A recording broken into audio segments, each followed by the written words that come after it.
కార్తీక పౌర్ణమిని పురస్కరించుకుని ప్రముఖ పుణ్యక్షేత్రాలైన జగిత్యాల జిల్లా ధర్మపురితో పాటు కోటి లింగాలలోని గోదావరి నదీ తీరాలకు ఉదయం నుంచే భక్తులు పోటెత్తారు.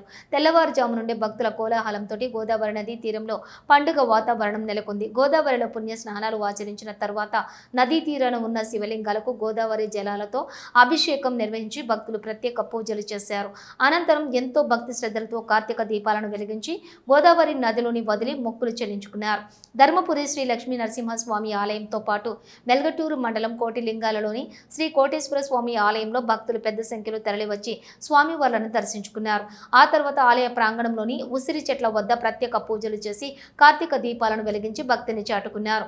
గోదావరి పుణ్యస్నానాల కోసం ఉమ్మడి కరీంనగర్ జిల్లాతో పాటు ఇతర జిల్లాల నుండి పెద్ద ఎత్తున తరలివచ్చి గోదావరి పుణ్యస్నానాలు ఆచరించి మొక్కులు చెల్లించుకున్నారు. అందుకని విష్ణుమూర్తి మేల్కొని సముద్రం గర్భంలో ఉంటాడు కాబట్టి ఆ రోజు మనం గంగా స్నానం ఆచరించాలనేది ఒక పద్ధతి.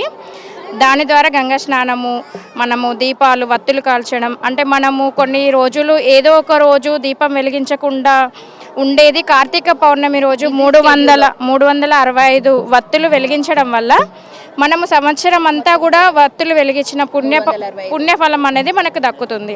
దానికోసం అనేది కార్తీక పౌర్ణమి రోజు మనము 365 వత్తులు వెలిగించి గోదావరి స్నానం ఆచరించడం, శివలింగ అభిషేకం ఇలాంటివి చేయడం మన ఆచారం. అందరూ బాగుండాలి. చచ్చిపోయే భక్తులకు ఎలాంటి ఇబ్బందులు కలగకుండా అన్ని ఏర్పాట్లు చేయడం జరిగినది. పుణ్యస్నానాలు ఆచరించే వారు ఎలాంటి ఇబ్బందులు కలగకుండా గజ ఈతగాలను ఏర్పాటు చేయడం జరిగినది. మరియు పార్కింగ్ విషయంలో వాహనదారులకు ఎలాంటి ఇబ్బందులు కలగకుండా పార్కింగ్ స్థలం కూడా పెద్ద ఎత్తున చదును చేయించి బార్కెట్లు ఏర్పాటు చేయడం జరిగినది.